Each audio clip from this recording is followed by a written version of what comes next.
Bonjour et bienvenue sur la chaîne des entrepreneurs animaliers. Je suis très heureux de vous retrouver aujourd'hui pour une nouvelle vidéo. Je suis avec Hélène Saint-Dizier. Bonjour Hélène. Bonjour Tristan, Comment tu vas? très bien, merci, je suis ravie de te recevoir.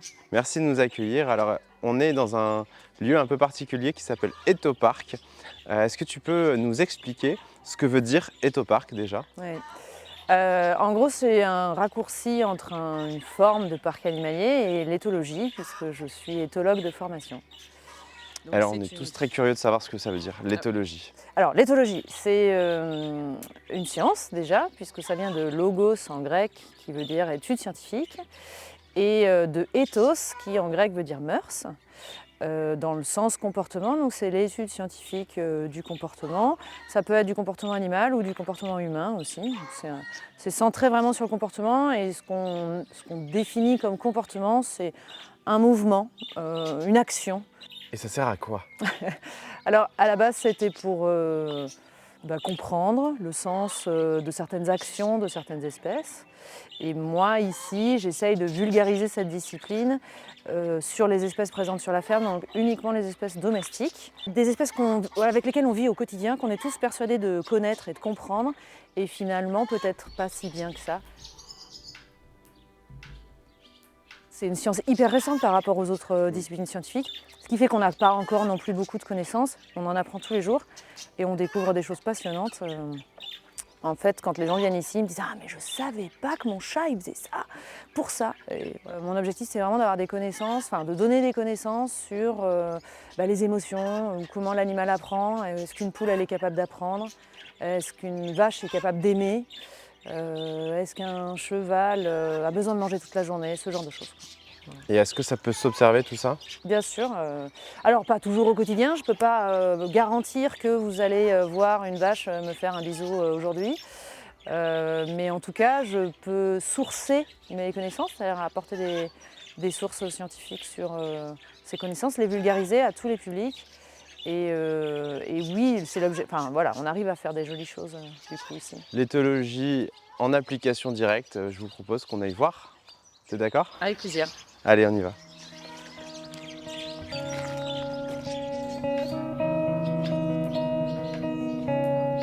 Tu as beaucoup de groupes handi qui viennent. J'ai une convention pluriannuelle avec effectivement une association qui accueille des personnes en situation de handicap psychique. Ils ont 8 établissements en tout et chaque établissement vient 1 à 2 fois par mois. C'est un peu mon public phare, avec les adultes en insertion aussi, beaucoup d'insertion. J'aime aussi beaucoup parler du métier d'éthologue ou de la discipline éthologie et à quoi elle peut servir dans les différents métiers, dont par exemple la médiation animale. Et du coup, j'ai aussi pas mal de jeunes qui ne savent pas quoi faire plus tard et qui viennent découvrir l'éthologie. Alors le métier d'éthologue, il se permet de faire quoi par exemple comme carrière? Alors à la base, éthologue, c'est de la recherche scientifique. Moi, j'ai fait les études et après, je me suis mis à mon compte pour faire de la vulgarisation scientifique.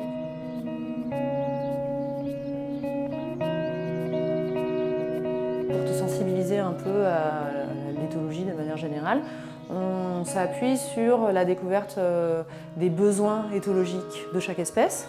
Pour ça, je m'appuie sur un document où il y a la liste de tous les besoins. Et donc, si tu veux, on va le prendre et puis on va regarder dans chaque espace si on répond C'est aux pratique. besoins. Allez, on y va. Allez. Tac. Le voilà. Du coup, on peut commencer par les chevaux. Mais allons voir les chevaux. Donc, les chevaux. Donc, un des premiers besoins dans la liste que j'ai là, c'est l'affection dans le sens socialité. En fait, le fait d'avoir des congénères. Donc, un congénère, c'est un individu de la même espèce. Et salut ma chérie. Ça, c'est ma licorne. Une pouliche qui est née chez moi. L'affection, en particulier chez les chevaux, c'est le bon exemple, puisque c'est une espèce dite grégaire, donc qui a besoin de vivre en groupe. Ça vient de groupe, la grégarité. Quoi qu'il en soit, même si c'est une espèce territoriale, si c'est une espèce domestique, peut-être qu'elle aura quand même besoin de l'affection d'un humain ou d'un être apprécié, quoi. Je vois souvent des confusions sur le mot tempérament. Certaines personnes vont parler de comportement, d'attitude, de caractère. Toi, tu parles de tempérament, qu'est-ce que ça signifie? Alors le tempérament, c'est défini aussi scientifiquement. Et d'ailleurs, chez le cheval, il y a une chercheuse française qui s'appelle Léa Lansade qui travaille sur ce sujet. C'est censé être le comportement relativement stable d'un individu au cours de sa vie. Donc il y a une base génétique sur le tempérament, alors que la personnalité, c'est comment le tempérament évolue au cours de ce que tu découvres dans ton environnement, comment ton environnement va te faire changer des choses, quoi.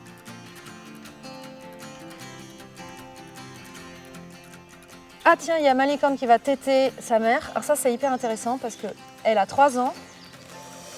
Donc le sevrage en France, c'est 6 mois. Et tu vois qu'à 3 ans, un cheval, il est encore capable de téter sa mère. Alors la plupart des gens vont me dire « Ah, mais ça fait des chevaux après, incapables de se séparer de leur mère et tout ». En fait, elles se séparent très très bien, il n'y a aucun problème. Dans la nature, les poulains, ils restent jusqu'à 2-3 ans avec leur mère. Par contre, effectivement, dans la nature, souvent les mères sont reprises et donc au bout d'un an, les mamans empêchent le poulain de téter pour que le poulain suivant puisse téter. Et donc ils sont sevrés vers 10 mois. Mais si tu sèvres pas, et d'ailleurs si elles sont pas reprises, les mamans, et ben le poulain il continue de téter, quoi, pour preuve. Tu fais rentrer les publics dans les enclos? Oui, bien sûr, mais toujours de manière très sécurisée. Donc là, les juments, si tu veux, on peut rentrer, mais tu vas voir qu'elles sont envahissantes un peu. Donc si je fais rentrer un groupe, ça fait trop et j'ai peur qu'elles bousculent le groupe. Donc en général, j'en mets juste à côté quelques-unes et j'en garde que 2 Ouais. pour qu'ils puissent venir, mettre un licol et les sortir. D'accord. Tu peux nous montrer ce que ça donne? Bien sûr.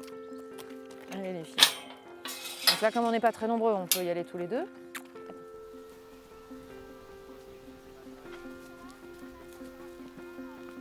Comment on approche un cheval qu'on n'a jamais approché, quand on n'a pas l'habitude? J'ai tendance quand même plutôt à aller à l'épaule.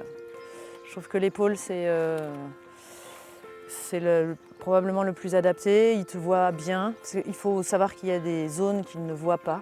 Donc dessous, il ne voit pas. Et ici, il ne voit pas. Là, elle ne voit pas. Éviter évidemment d'arriver comme une brute, parce que ça peut faire peur à un cheval, surtout si elle ne te connaît pas. Mais sinon, comme quand tu rentres en relation avec quelqu'un d'inconnu, tu ne vas pas te jeter sur lui, si tu veux, tu vois. C'est pas parce que toi t'apprécies les chevaux que lui va forcément t'apprécier. Donc, comme si tu rencontrais un inconnu, voilà, avec politesse, j'ai envie de te dire.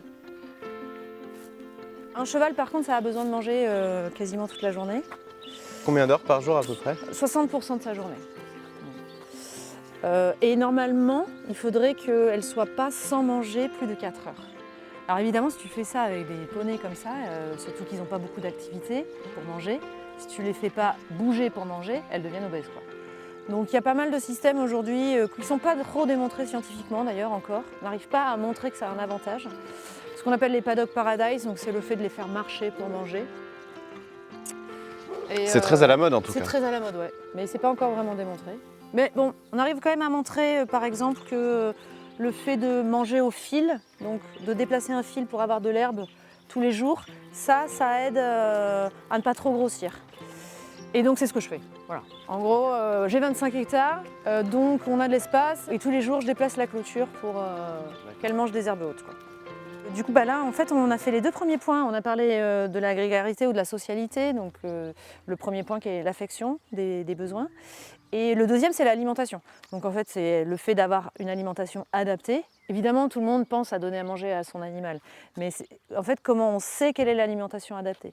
Donc là, on vient de dire, par exemple, il faut qu'elle mange pas plus de 4 heures de pause. Donc ça veut dire plein de petites herbes ou du foin, marcher pour manger. 60% de leur journée. Enfin, voilà. Du coup, si tu veux, ça vient assez naturellement à chaque fois qu'on va avoir des espèces, on parle des besoins, quoi. Ok. Eh bien, allons voir la suite.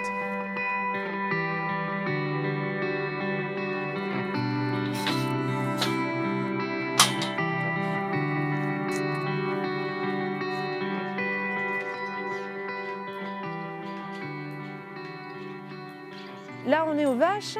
Donc j'ai 2 vaches qui sont des Galloway croisées bretonne pinot.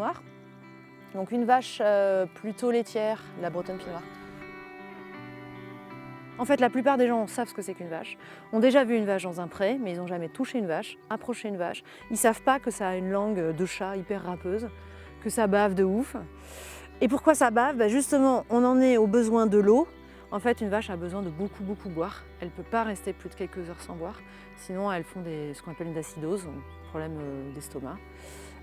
Donc la vache, elle a besoin de beaucoup d'eau. C'est d'ailleurs pour ça que, en termes d'écologie, c'est pas idéal comme viande, parce que ça consomme beaucoup d'eau, en plus d'utiliser de l'eau pour les céréales. C'est aussi parce qu'elles boivent beaucoup. Bon, mon chat, je suis désolée de te laisser, mais on va voir les copines.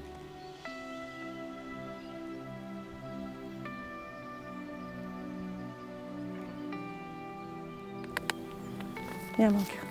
C'est bien. C'est bien. Du coup, dans les besoins, on a pas parlé de l'eau. Je t'ai dit qu'elles avaient besoin de beaucoup. Donc là, tu as une tonne à eau qui est juste là. Ouais, du coup, exactement, que je remplis presque une fois par semaine, tu vois, quand même. D'accord. Et après, il y a les activités.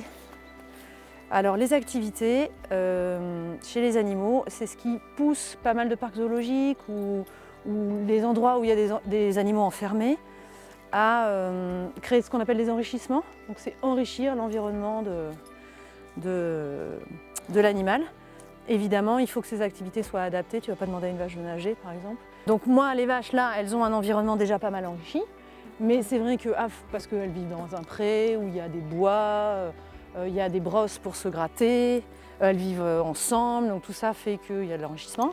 Mais le plus gros enrichissement, et pour elles, chose variée, c'est justement, par exemple, le fait d'aller les promener.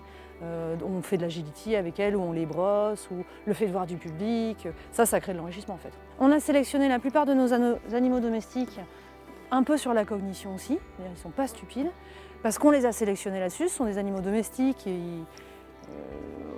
on a quand même conservé un peu d'intelligence chez eux, donc on doit satisfaire ce besoin-là aussi d'apprendre, quoi. Elles n'aiment pas trop les mouches par exemple, donc elles vont parfois... tu vois exactement ce qu'elle vient de faire là. Je donne un grand coup de tête pour enlever la mouche, sauf que si toi tu es à l'épaule en train de brosser ou t'approcher de la vache, tu te fais embrocher par la corne, quoi. Donc les Highlands, c'est les stars des fermes pédas.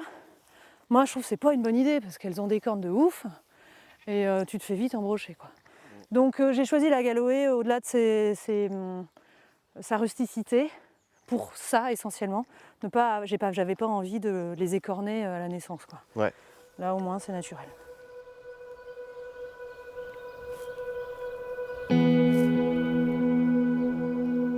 Alors, qu'est-ce qu'on a comme chèvre ici? Alors, ce sont des chèvres du Massif central. Toutes? Toutes. C'est une race à faible effectif. Elles viennent toutes du même élevage parce que j'ai beaucoup apprécié l'élevage. J'ai beaucoup apprécié la façon dont la dame s'occupait de ses chèvres. Elles sont très proches de l'homme. Il y en a quelques-unes timides, mais j'ai jamais eu un coup de corne envers l'humain. Entre elles, oui, mais envers l'humain, non. Et du coup, c'est ça qui m'allait. On rentre ?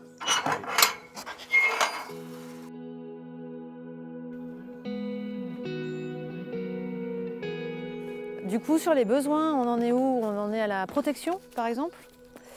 La protection, alors ça c'est souvent justement, ça tombe bien qu'on parle de la chèvre. La hantise de la plupart des gens qui ont des chèvres, c'est comment on fait pour les garder à un même endroit et les protéger des prédateurs du coup. Ouais. La clôture c'est quelle hauteur, comment on fait, machin. Bon bah nous on a 1,20 m. J'ai essayé plein de trucs, elles se sont échappées de 50 millions de trucs. Et ça c'est ce qui marche, c'est leur donner suffisamment à manger. Ouais. La première étape. Du feuillage, c'est ce qu'elles aiment. Donc un bout de forêt. Et grillage 1,20 m avec fil électrique. T'as mis des bas-volets ou en tout cas des fils électriques. Ça, c'est pas pour les intrusions, c'est pour qu'elles sortent pas? Les deux. Les deux? Parce que on a des prédateurs ici, loups, et on a vu un lynx plusieurs fois sur la commune. Donc évidemment, il faut que je protège mes chèvres. L'électricité, c'est pour elles, mais aussi pour les prédateurs. En fait, il faut faire, et ça c'est la difficulté de l'éthologue, je trouve, un équilibre entre la liberté, donc suffisamment d'espace, mais la protection, et donc quand même des espaces clos.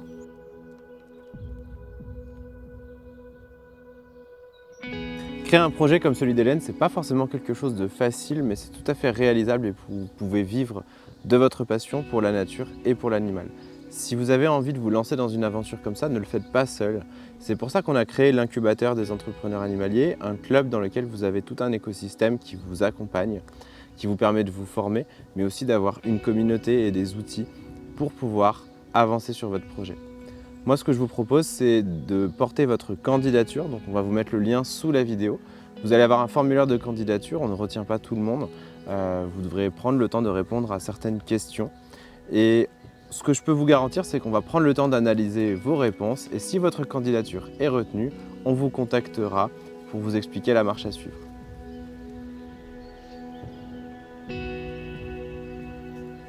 Allez, c'est parti. Hop. Donc, salut les filles. Oui, je t'aime aussi. T'as des belles volières, hein? Ouais, j'adore. Ça, c'est vraiment le nouvel espace. Ça fait pas très longtemps qu'on l'a. Et je l'adore. On travaille beaucoup les apprentissages avec les poules. C'est un super modèle pour apprendre tous les outils d'apprentissage. Donc essentiellement le clicker training par exemple. Souvent on me demande mais à quoi ça sert d'entraîner des poules? Eh bien, juste à apprendre en fait. Pour que nous on apprenne à... Parce que c'est vif et puis parce que si tu fais des erreurs sur une poule, c'est pas très grave. Donc si tu fais des erreurs sur un chien ou un cheval, c'est déjà beaucoup plus complexe. Santé et hygiène, c'est deux besoins en fait. La santé, j'ai un veto sanitaire et l'observation des animaux fait que je sais s'ils sont en bon état de santé ou pas. Ouais. J'appelle évidemment le veto si ça ne va pas. Et puis l'hygiène, bah, c'est mon travail du quotidien. Je travaille tous les jours à ça. Avant chaque groupe, je nettoie. Ils participent quasiment à tous les groupes, sauf au nettoyage. La seule chose, ils peuvent repailler avec moi. Mais je ne les fais pas nettoyer. J'estime que certes c'est leur ferme, mais je suis à la disposition de mes clients là-dessus. Et c'est même moi leur client en fait finalement. J'inverse souvent les rôles, j'aime bien. Okay. Alors ici il y a les lapins et il y a notamment des bébés lapins qui viennent d'arriver, donc ils sont en quarantaine. Ok. Mais on a commencé hier à les introduire en vrai. Ah bah tiens, il y en a une qui s'est barrée, regarde. Salut Bellette. Donc justement, hop, au niveau santé et hygiène, ben, sur les bébés, il faut que ça soit super propre. Et la quarantaine, quand tu as un nouvel animal que j'introduis dans la ferme, je les mets en quarantaine parce que je ne peux pas contaminer 60 bestioles, quoi, ça serait dramatique. Donc là, mes petites lapines en clan familial, je te disais, la mère et la fille, parce que c'est une espèce territoriale qui vit en clans familiaux. Donc les publics peuvent rentrer pour nourrir, c'est eux qui nourrissent, qui repaillent si j'ai tout nettoyé. Donc on travaille sur évidemment la nourriture adaptée.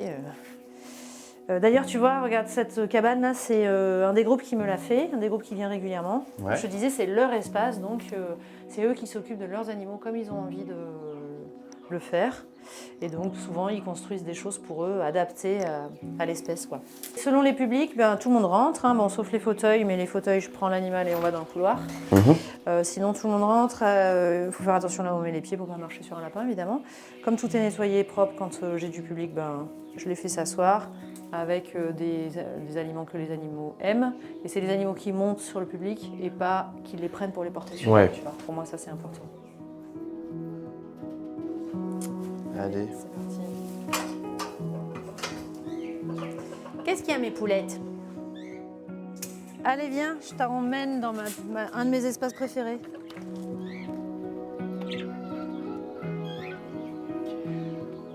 C'est un espace qui invite à la détente, à l'observation, à la relaxation.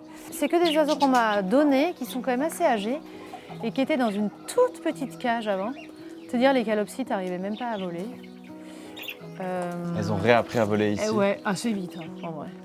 Donc tu vois, maintenant elles se sont très vite adaptées à leur nouvel environnement.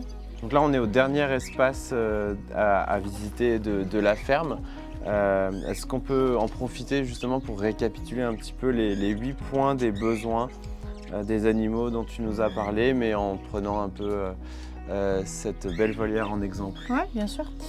Du coup, on a parlé de l'affection ou le fait d'avoir des congénères de ton espèce si tu es une espèce sociale. Donc là, c'est le cas et il y a 2 espèces mais qui s'associent très bien. La nourriture adaptée, donc je mets des graines et j'enrichis aussi avec de la verdure, des fruits, des légumes. L'eau, toujours en quantité suffisante et propre, donc là et là. Les activités, donc là ça va être des enrichissements, donc tu vois il y a les branches d'ailleurs, regarde tu peux voir la calopsite qui s'amuse sur la branche.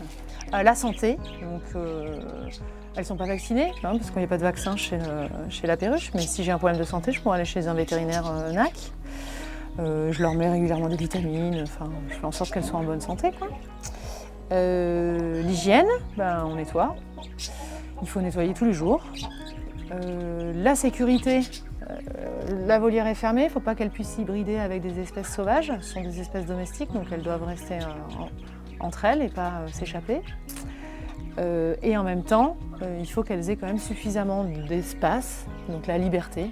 Moi, ce que j'aurais éventuellement ajouté pour les personnes qui nous regardent, c'est que ces 8 besoins sont tout aussi importants dans les espaces d'évolution que pendant des séances.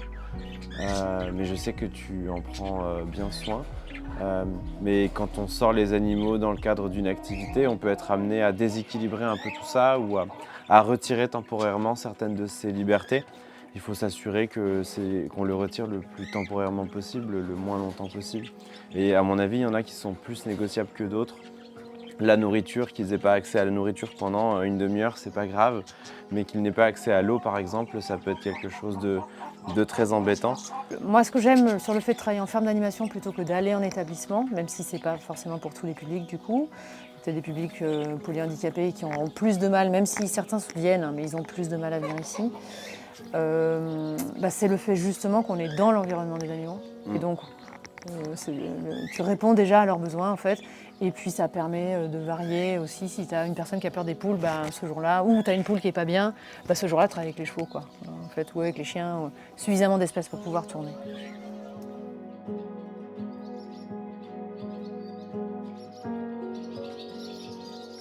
Hélène, tu m'emmènes là dans un espace complètement différent. Raconte-nous un tout petit peu. Ouais, ça c'est ce qu'on appelle l'espace nature. Ça permet de répondre aux besoins d'activité des chiens, d'activité physique. Et notre activité physique à nous aussi. On se balade tout simplement dans un bel espace que moi j'aime beaucoup parce qu'il y a plein d'arbres différents, plein d'essences. C'est l'espace où on fait plus de l'éducation à l'environnement, quoi, avec les chiens en général. Ça paraît hyper simple ce qu'on a fait ce matin. Tout le monde pense respecter le bien-être de ses animaux. Tout le monde pense que l'amour suffit à leur bien-être ou à répondre à leurs besoins, mais en fait c'est un peu plus complexe que ça. Même si on connaît tous les besoins qu'on a vus ce matin, les adapter à chaque espèce, les adapter en ferme d'animation, c'est loin d'être aussi simple qu'on le pense. Surtout si tu veux les adapter en plus après à chaque tempérament d'individus, d'animaux, quoi. Merci Hélène de nous avoir accueillis à Ettopark. Si on veut te retrouver, te remercier pour cette interview, venir voir Ettopark, quel est ton site, où est-ce qu'on peut te trouver? Ettopark.fr, tout simplement, ETHOPRC. Merci à toi d'être venu me voir, je suis ravie de partager ça avec toi. Avec plaisir. Et si vous aussi vous avez pris autant de plaisir que nous de voir cette vidéo et de découvrir ce bel endroit qu'est Ettopark, je vous invite à aller liker les réseaux sociaux d'Ettopark, à mettre un pouce sur cette vidéo et à vous abonner, à partager au maximum. Je vous retrouve très bientôt pour une nouvelle vidéo. Portez-vous bien.